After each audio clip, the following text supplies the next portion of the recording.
بسم اللہ الرحمن الرحیم۔ سپیریئر گروپ آف کالجز کی آن لائن کلاس میں آج ہمارا ٹاپک ہے اسوہ حسنہ صلی اللہ علیہ وآلہ وسلم۔ مصنف ہیں سید سلیمان ندوی۔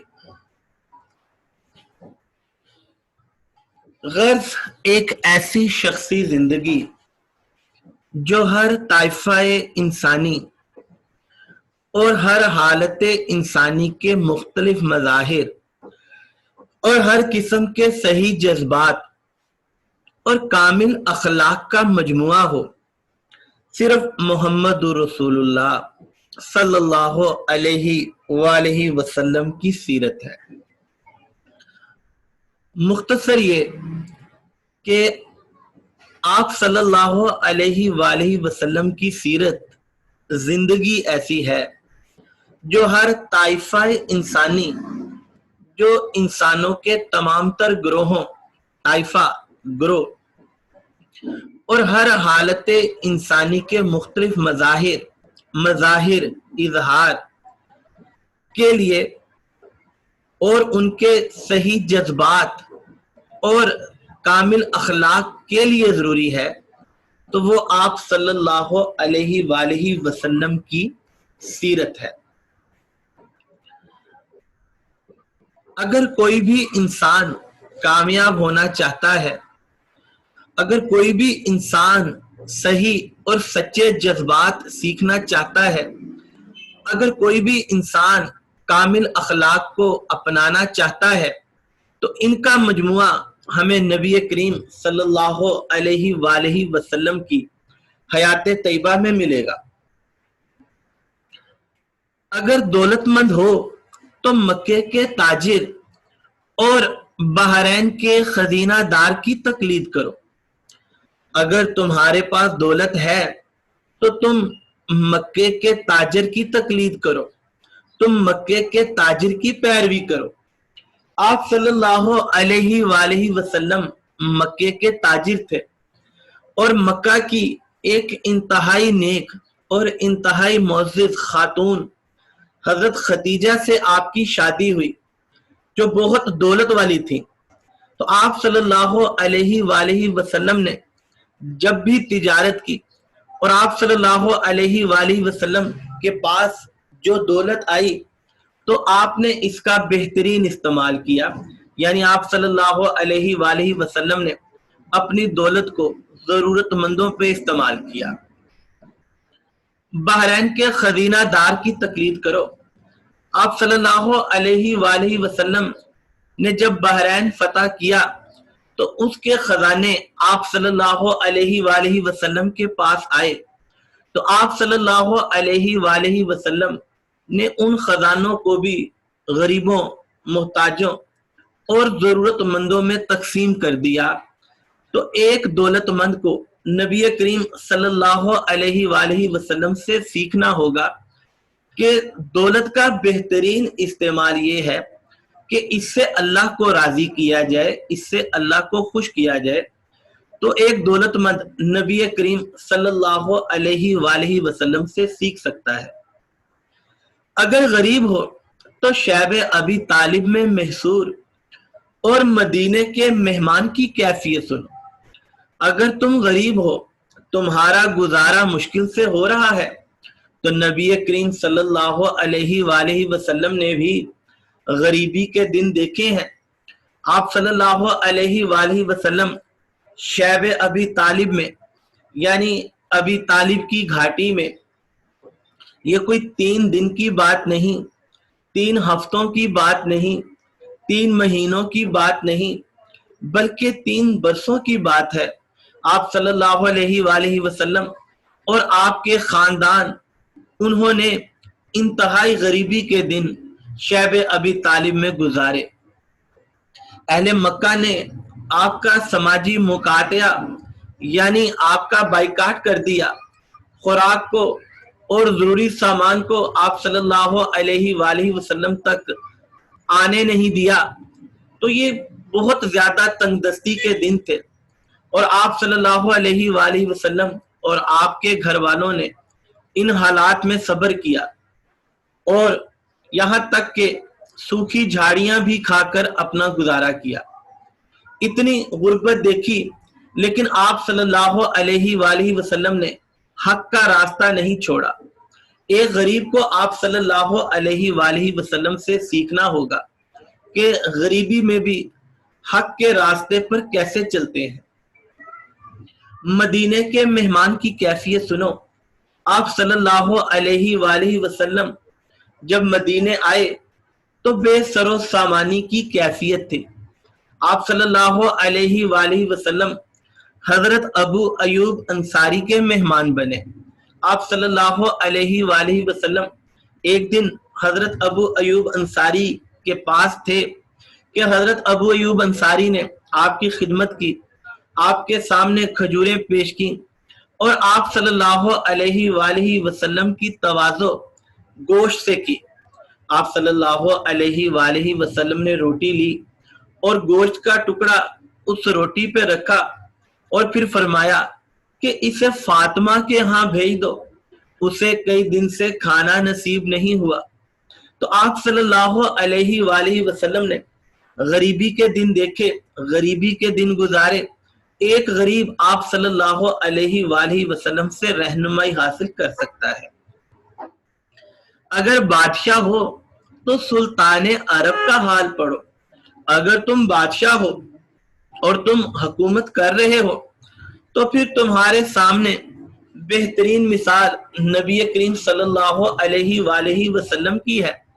جیسے انہوں نے بادشاہت کی, جیسے انہوں نے حکومت کی, تم بھی وہی انداز اختیار کرو تاکہ تمہیں بھی دنیا میں عزت ملے, تاکہ تمہیں بھی آخرت میں عزت ملے. ایک دفعہ آپ صلی اللہ علیہ وآلہ وسلم ایک چٹائی پر آرام فرما رہے تھے کہ حضرت عمر آپ صلی اللہ علیہ وآلہ وسلم سے ملنے کے لیے آئے. حضرت عمر نے یہ دیکھا کہ آپ صلی اللہ علیہ وآلہ وسلم کی کمر مبارک پر چٹائی کا نشان ہے تو ان کی آنکھوں میں آنسو آ گئے. حضرت عمر یہ کہنے لگے کہ یا رسول اللہ صلی اللہ علیہ وآلہ وسلم, وہ جو روم کا بادشاہ ہے کیسر اور وہ جو ایران کا بادشاہ ہے پرویز, یہ تو خوب عیش و آرام کی زندگی گزار رہے ہیں, اور یا رسول اللہ صلی اللہ علیہ وآلہ وسلم آپ نے اپنے آپ کو کس قدر مشقت میں ڈالا ہے. آپ صلی اللہ علیہ وآلہ وسلم فرمانے لگے, عمر کیا تم اس بات پہ راضی نہیں کہ روم کا بادشاہ اور ایران کا بادشاہ ان کے لیے دنیا کے مزے ہیں اور ہمارے لیے تو آخرت ہی سب کچھ ہے.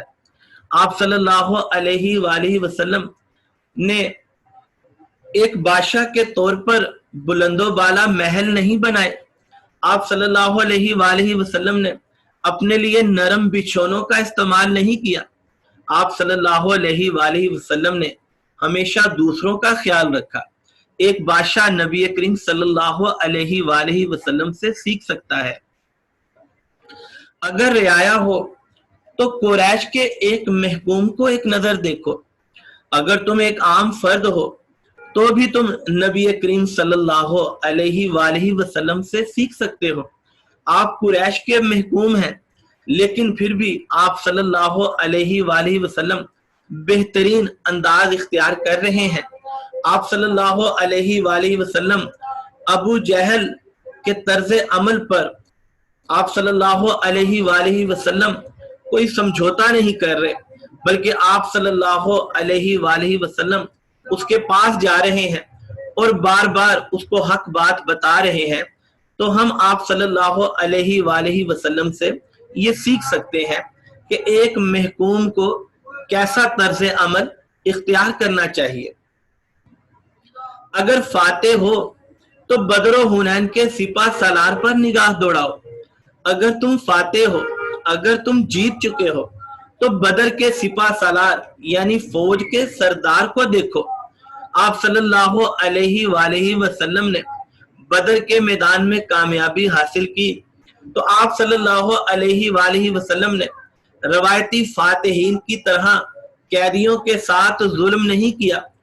ان پر چابک نہیں برسائے، بلکہ آپ صلی اللہ علیہ وآلہ وسلم نے فرمایا کہ تم ہمارے مسلمان بچوں کو پڑھا دو، تم ہمارے مسلمان لوگوں کو پڑھا دو، تمہیں اسی پر ہی رہائی مل جائے گی۔ آپ صلی اللہ علیہ وآلہ وسلم نے حنین کے قیدیوں کے ساتھ بھی بہترین سلوک کیا اور انہیں بھی آسان شرطوں کے ساتھ رہا کر دیا۔ اہل حنین نے جب یہ دیکھا، قبیلہ بنو سعد کے جب یہ لوگوں نے دیکھا کہ انہیں آسانی سے رہائی مل گئی، تو وہ آپ صلی اللہ علیہ وآلہ وسلم کے اخلاق سے بے حد متاثر ہوئے اور انہوں نے اسلام کو قبول کر لیا۔ تو ہم آپ صلی اللہ علیہ وآلہ وسلم سے سیکھ سکتے ہیں کہ ہم نے خالی میدان جنگ میں نہیں جیتنا، بلکہ ہم نے لوگوں کے دلوں کو بھی جیتنا ہے۔ اگر تم نے شکست کھائی ہے تو معرکہ احد سے عبرت حاصل کرو، اگر تم نے کبھی ناکامی کا مزہ چکھا ہے تو معرکہ احد میں جا کر دیکھو اور اس سے سبق حاصل کرو۔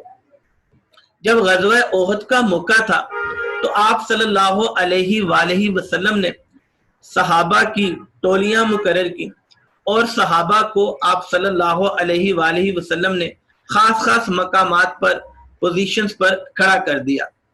آپ صلی اللہ علیہ وآلہ وسلم نے صحابہ کے ایک گروہ کو پہاڑ پر ایک مقام پر اکٹھا کیا اور آپ صلی اللہ علیہ وآلہ وسلم نے فرمایا کہ جب تک میرا حکم نہ آ جائے تم لوگوں نے یہ جگہ نہیں چھوڑنی۔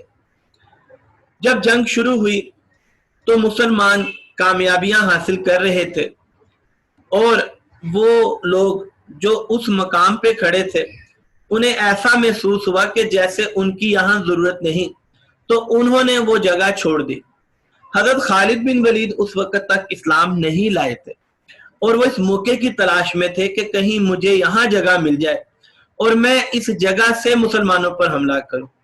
تو مسلمانوں نے جب اس جگہ کو چھوڑ دیا تو ساتھ ہی حضرت خالد بن ولید نے اپنی پوری شدت اور طاقت کے ساتھ مسلمانوں پر اسی جگہ سے حملہ کر دیا، جس سے مسلمانوں نے بہت سا نقصان اٹھایا۔ تو غزوہ احد سے ہمیں یہ سبق ملتا ہے کہ ہمیں نبی کریم صلی اللہ علیہ وآلہ وسلم کی نافرمانی نہیں کرنی ہے۔ آپ کے فرما برداری میں ہی ہماری عزت ہے، اور اگر ہم آپ کی نافرمانی کریں گے تو ہم نقصان اٹھائیں گے۔ اگر ہم نے شکست کھائی ہے تو ہمیں معرکہ احد سے عبرت حاصل کرنی ہے، سبق حاصل کرنا ہے۔ آپ صلی اللہ علیہ وآلہ وسلم نے جنگ کے بعد صحابہ کو ڈانٹا نہیں، انہیں ذلیل نہیں کیا، انہیں رسوا نہیں کیا۔ آپ صلی اللہ علیہ وآلہ وسلم نے صبر سے کام لیا، اس سے آپ کی عزت اور وقار میں مزید اضافہ ہوا۔ تو ہمیں بھی آپ صلی اللہ علیہ وآلہ وسلم سے سب کچھ سیکھنا ہے۔ اگر تم استاد اور معلم ہو تو صفا کی درسگاہ کے معلم قدس کو دیکھو۔ اگر تم استاد ہو، اگر تم معلم ہو تو صفا کی درسگاہ ادارہ معلم قدس پاکیزہ استاد کو دیکھو۔ صفا یہ ایک چبوترا ہے جو مسجد نبوی میں تھا۔ اگر تم استاد ہو، اگر تم پڑھاتے ہو تو تم نبی کریم صلی اللہ علیہ وآلہ وسلم جو معلم قدس یعنی پاکیزہ استاد ہیں ان سے سیکھ سکتے ہو۔ آپ صلی اللہ علیہ وآلہ وسلم جب صحابہ کو پڑھاتے تھے، آپ صلی اللہ علیہ وآلہ وسلم جب صحابہ کو دین سکھاتے تھے تو صحابہ کو وقت گزرنے کا احساس تک نہ ہوتا تھا، اور وہ آپ صلی اللہ علیہ وآلہ وسلم کی خوبصورت باتوں میں کھو جاتے تھے۔ آپ صلی اللہ علیہ وآلہ وسلم بطور استاد اپنی باتوں کو بار بار سمجھاتے، بار بار دہراتے، روزمرہ زندگی سے مثالیں دیتے۔ ایک دفعہ آپ صلی اللہ علیہ وآلہ وسلم نے ایک صحابی ان سے فرمایا کہ ابو ذر، وہ شخص جو نماز پڑھتا ہے اس کے گناہ کیسے معاف ہوتے ہیں؟ آپ صلی اللہ علیہ وآلہ وسلم نے، خزاں کا موسم تھا اور پیڑ کو ہلانا شروع کیا تو سوکھی شاخوں سے پتے جھڑنا شروع ہو گئے۔ تو آپ صلی اللہ علیہ وآلہ وسلم نے حضرت ابو ذر سے فرمایا کہ دیکھو جو شخص نماز پڑھتا ہے اس کے گناہ اللہ تعالیٰ ایسے معاف فرماتا ہے جیسے اس پیڑ سے پتے جھڑ رہے ہیں۔ تو آپ صلی اللہ علیہ وآلہ وسلم مثالوں کے ساتھ دلچسپ انداز اختیار کر کے اپنے صحابہ کو سکھاتے۔ اگر شاگرد ہو تو روح الامین کے سامنے بیٹھنے والے پر نظر جماؤ۔ اگر تم شاگرد ہو، اگر تم سیکھنے والے ہو تو نبی کریم صلی اللہ علیہ وآلہ وسلم کی حیات طیبہ میں جھانکو، تمہیں نظر آئے گا کہ آپ صلی اللہ علیہ وآلہ وسلم روح الامین کے سامنے ہیں، حضرت جبرائیل کے سامنے ہیں، جو ان کا طرز عمل ہے وہ اختیار کرو۔ ایک شاگرد کے لیے دو باتیں بہت ضروری ہیں، ایک تو ادب اور دوسری توجہ۔ جب جبرائیل آتے تھے تو آپ صلی اللہ علیہ وآلہ وسلم بڑے ادب سے اللہ کا پیغام سنتے، آپ صلی اللہ علیہ وآلہ وسلم بڑی توجہ سے اللہ کی باتیں سنتے، تو ایک شاگرد بھی نبی کریم صلی اللہ علیہ وآلہ وسلم سے سیکھ سکتا ہے۔ آپ صلی اللہ علیہ وآلہ وسلم کے استاد اللہ تعالیٰ ہیں اور آپ صلی اللہ علیہ وآلہ وسلم اللہ تعالیٰ کے شاگرد ہیں۔ جبرائیل کی حیثیت تو پیغام پہنچانے والے کی ہے، جبرائیل کی حیثیت تو آپ کے غلام یا دربان جیسی ہے۔ آپ صلی اللہ علیہ وآلہ وسلم فرماتے ہیں کہ آسمان پہ میرے دو وزیر ہیں، ایک جبرائیل اور ایک میکائیل۔ دیکھی نہیں کسی نے اگر شان مصطفیٰ، دیکھی نہیں کسی نے اگر شان مصطفیٰ، دیکھے کہ جبرائیل ہے دربان مصطفیٰ، دیکھے کہ جبرائیل ہے دربان مصطفیٰ۔ یہ بات ہم اس طرح بھی سمجھ سکتے ہیں کہ اگر طالب علم کو کمپیوٹر پہ کوئی معلومات چاہیے تو وہ اس کو آسانی سے حاصل کر لیتا ہے۔ تو کیا کمپیوٹر ہمارا استاد ہے؟ نہیں، بلکہ کمپیوٹر یا انٹرنیٹ تو ایک ذریعہ ہے۔ اسی طرح آپ صلی اللہ علیہ وآلہ وسلم کے استاد اللہ تعالیٰ ہیں اور جبرائیل جو ہیں وہ ایک سورس یا ایک ذریعہ ہے۔ تو ایک شاگرد بھی نبی کریم صلی اللہ علیہ وآلہ وسلم سے سیکھ سکتا ہے۔ اگر وائز اور ناصح ہو تو مسجد مدینہ کے ممبر پر کھڑے ہونے والے کی باتیں سنو۔ اگر وائز ہو، اگر تم تقریر کرتے ہو، اور ناصح ہو، اگر تم نصیحتیں کرتے ہو، تو دیکھو نبی کریم صلی اللہ علیہ وآلہ وسلم مسجد مدینہ کے ممبر پر موجود ہیں، ان کی باتیں سیکھو، ان کے طرز عمل کو اپناؤ۔ آپ صلی اللہ علیہ وآلہ وسلم ایک بار مسجد نبوی میں تشریف لائے۔ آپ صلی اللہ علیہ وآلہ وسلم نے ممبر کی ایک سیڑھی پہ قدم مبارک رکھے اور فرمایا آمین، دوسری سیڑھی پہ قدم رکھا اور فرمایا آمین، تیسری سیڑھی پہ قدم رکھا اور فرمایا آمین۔ آپ صلی اللہ علیہ وآلہ وسلم پھر ممبر پر رونق افروز ہوئے۔ صحابہ نے پوچھا یا رسول اللہ صلی اللہ علیہ وآلہ وسلم یہ آج کیا ماجرا ہے؟ تو آپ صلی اللہ علیہ وآلہ وسلم نے فرمایا کہ جبرائیل آئے اور انہوں نے 3 بد دعائیں کی۔ انہوں نے کہا ہلاک ہو جائے، برباد ہو جائے وہ شخص جس کو بوڑھے والدین ملے اور وہ ان کی خدمت نہ کرے۔ میں نے کہا آمین، کہ واقعی وہ شخص اس قابل ہے جو اپنے والدین کی خدمت نہ کرے، تباہ ہو، برباد ہو۔ جبریل نے کہا کہ وہ ہلاک ہو جائے، برباد ہو جائے جس کی زندگی میں رمضان کے روزے آئیں اور وہ اپنے لیے بخشش کا سامان نہ کرے، اور میں نے کہا آمین، واقعی وہ شخص اس قابل ہے کہ جس کو رمضان کا بابرکت مہینہ ملے اور وہ اپنی بخشش کا سامان نہ کرے۔ پھر جبرائیل نے کہا ہلاک ہو، برباد ہو جس کے سامنے آپ صلی اللہ علیہ وآلہ وسلم کا نام مبارک آئے اور وہ آپ صلی اللہ علیہ وآلہ وسلم پر درود نہ پڑھے۔ تو میں نے کہا آمین، واقعی وہ شخص اس قابل ہے، ہلاک ہو، برباد ہو کہ جو مجھ پر درود نہ پڑھے۔ 3 باتیں آپ صلی اللہ علیہ وآلہ وسلم نے بہت ہی خوبصورت انداز سے سکھائیں۔ آپ صلی اللہ علیہ وآلہ وسلم نے سکھایا کہ والدین کی خدمت کرنی ہے، آپ نے ہمیں سکھایا کہ رمضان کے روزے رکھنے ہیں، اور آپ صلی اللہ علیہ وآلہ وسلم نے ہمیں بتایا کہ نبی کریم صلی اللہ علیہ وآلہ وسلم یعنی آپ پر درود بھیجنا ضروری ہے، لیکن سمجھانے کا انداز بہت ہی دلکش تھا۔ ہمیں بھی آپ صلی اللہ علیہ وآلہ وسلم سے نصیحت کرنا سیکھنا ہے۔ اگر تنہائی اور بے کسی کے عالم میں حق کی منادی اعلان کا فرض انجام دینا چاہتے ہو تو مکہ کے بے یار و مددگار نبی کا اسوہ حسنہ تمہارے سامنے ہے۔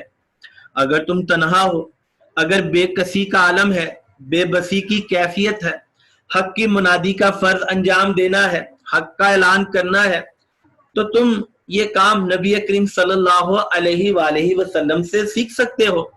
آپ بے یار و مددگار تھے، آپ صلی اللہ علیہ وآلہ وسلم نے بڑی بہادری سے حالات کا مقابلہ کیا اور پھر کامیابی حاصل کی، تو تم نبی کریم صلی اللہ علیہ وآلہ وسلم سے سیکھ سکتے ہو۔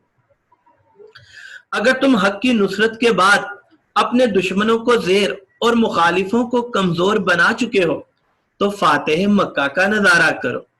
اگر تم نے حق کی نصرت یعنی فتح ہو گئی، دشمن زیر یعنی دشمن نیچے آ گیا، مخالف جو بڑے طاقتور تھے اب کمزور ہو گئے، تو فاتح مکہ کا نظارہ کرو۔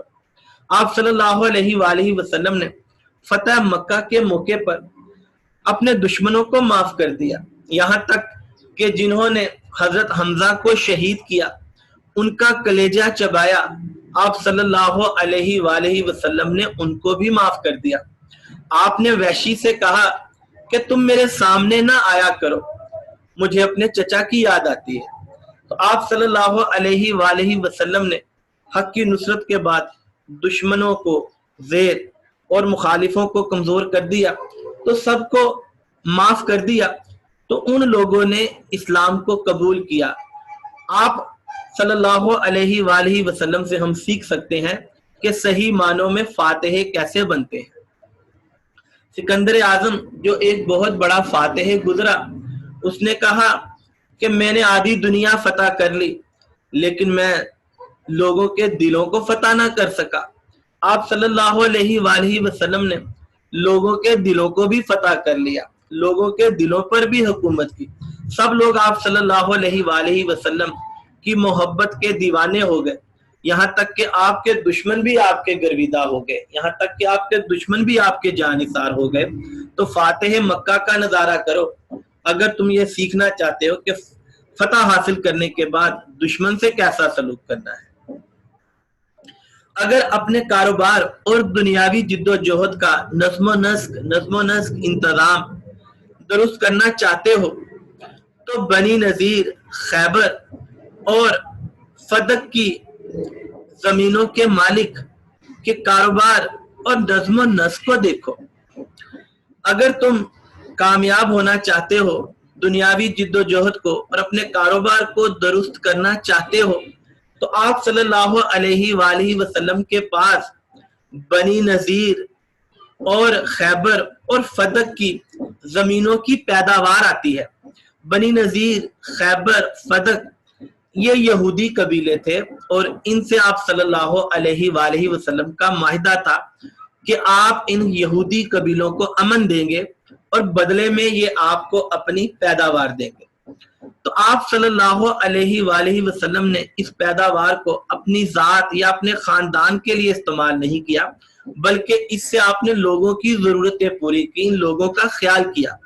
فدق کے رئیس نے کچھ اونٹوں پر غلہ بھیجا، اور جب تک آپ صلی اللہ علیہ وآلہ وسلم نے اسے بانٹ نہیں دیا، آپ صلی اللہ علیہ وآلہ وسلم گھر تشریف نہیں لے کر گئے۔ اگر سفری کاروبار میں ہو تو بصرہ کے کاروان سالار کی مثالیں ڈھونڈو۔ اگر تم کاروباری سفر میں ہو تو آپ صلی اللہ علیہ وآلہ وسلم بصرہ گئے۔ بصرہ یہ شام کا قصبہ ہے، آپ صلی اللہ علیہ وآلہ وسلم وہاں گئے۔ آپ کاروان سالار یعنی قافلے کے سردار تھے۔ تو آپ صلی اللہ علیہ وآلہ وسلم نے جیسا کاروبار کیا، آپ صلی اللہ علیہ وآلہ وسلم نے جو بھی تجارت کی، آپ صلی اللہ علیہ وآلہ وسلم نے سچ بولا، بہترین طریقے سے آپ صلی اللہ علیہ وآلہ وسلم نے سچ بول کر کامیابیاں حاصل کی، آپ صلی اللہ علیہ وآلہ وسلم نے کاروبار کے بہترین اصول کو اپنایا اور کامیابی حاصل کی اور منافع کمایا۔ تو آپ صلی اللہ علیہ وآلہ وسلم کی ذات سے ہم یہ سیکھ سکتے ہیں کہ کاروبار میں ضروری نہیں ہے کہ ہم جھوٹ بول کر ہی نفع کمائیں، ہم سچ بول کر اور حلال طریقوں سے بھی روزی کما سکتے ہیں۔ کوئی بھی شخص آپ صلی اللہ علیہ وآلہ وسلم سے کاروبار کرنا سیکھ سکتا ہے۔ اگر عدالت کے قاضی اور پنچایت کے ثالث فیصلہ کرنے والا، تو کعبے میں نور آفتاب سے پہلے داخل ہونے والے ثالث یعنی فیصلہ کرنے والے کو دیکھو جو حجر اسود کو کعبے کے ایک کونے میں نصب کر رہا ہے۔ یہ اعلان نبوت سے پہلے کی بات ہے۔ مکہ والوں نے خانہ کعبہ کی اور حرم کی مرمت کا فیصلہ کیا، کیونکہ ان دنوں بارش زیادہ ہوئی اور خانہ کعبہ کی عمارت کو نقصان پہنچا، تو انہوں نے اس کی تعمیر نو کا فیصلہ کیا۔ جب تعمیر نو ہو گئی، جب حجر اسود کو نصب کرنے کی باری آئی، تو اس میں اہل قریش کے درمیان جھگڑا ہو گیا اور فیصلہ یہ ہوا کہ جو بھی سورج کی روشنی میں سب سے پہلے آئے گا اسے ہی فیصلے کا حق ہے۔ تو آپ صلی اللہ علیہ وآلہ وسلم وہاں پر سب سے پہلے آ گئے۔ آپ صلی اللہ علیہ وآلہ وسلم نے ایک چادر منگوائی، اس چادر پر اس حجر اسود یعنی جنت کے پتھر کو رکھوایا اور پھر تمام قبیلے کے سرداروں سے کہا کہ اس چادر کو تھام لیں۔ آپ صلی اللہ علیہ وآلہ وسلم نے انہیں ایک خاص مقام پر لانے کو کہا، پھر آپ صلی اللہ علیہ وآلہ وسلم نے اپنے دستے مبارک سے حجر اسود کو کعبے کے ایک کونے میں نصب کر دیا، رکھ دیا۔ یعنی ہم آپ صلی اللہ علیہ وآلہ وسلم سے یہ سیکھ سکتے ہیں کہ ہمیں ایسا فیصلہ کرنا چاہیے جس سے سب کو عزت ملے۔ فیصلہ کرنے میں ہمیں خود غرضی کا مظاہرہ نہیں کرنا چاہیے، بلکہ ایسا فیصلہ کرنا چاہیے جس سے سب کو خوشی ملے۔ تو آپ کے اس طرز عمل سے سب کو بہت خوشی ہوئی۔ آپ کو ایم سی کیوز بھی آ سکتا ہے کہ حجر اسود کہاں ہے، تو حجر اسود کعبے کے ایک کونے میں ہے۔ اسی طرح آپ کو ایم سی کیوز آ سکتا ہے کہ بادشاہ ہے تو اس کو کس کا حال پڑھنا چاہیے، اسے سلطان عرب کا حال پڑھنا چاہیے۔ ایک استاد کو کس کو دیکھنا چاہیے، اسے صفا کی درسگاہ کے معلم کوچ کو دیکھنا چاہیے۔ تو ڈیئر اسٹوڈنٹس، آپ سبق کے ساتھ ساتھ ان کے ایم سی کیوز پر بھی توجہ دیں۔ آگے پڑھتے ہیں۔ مدینے کی کچی مسجد کے صحن میں بیٹھنے والے منصف کو دیکھو، منصف قاضی، انصاف کرنے والا، جس کی نظر انصاف میں شاہ و گدا اور امیر غریب برابر تھے۔ ایک قاضی آپ صلی اللہ علیہ وآلہ وسلم سے سیکھ سکتا ہے جو مدینے کی کچی مسجد میں بیٹھ جاتے ہیں اور ان سے جب فیصلے کی رائے لی جاتی ہے تو آپ صلی اللہ علیہ وآلہ وسلم یہ فرماتے ہیں کہ میری بیٹی فاطمہ بھی چوری کرے تو میں اس کے بھی ہاتھ کاٹ دوں۔ اور آپ صلی اللہ علیہ وآلہ وسلم نے یہ بھی بتایا کہ تم سے پہلی قومیں اسی لیے برباد ہوئیں، اسی لیے ہلاک ہوئیں کہ امیر لوگوں کو تو چھوڑ دیا جاتا تھا اور غریبوں پر گرفت کی جاتی تھی۔ تو ہم آپ صلی اللہ علیہ وآلہ وسلم سے یہ سیکھ سکتے ہیں کہ ایک قاضی کو کیسا فیصلہ کرنا چاہیے۔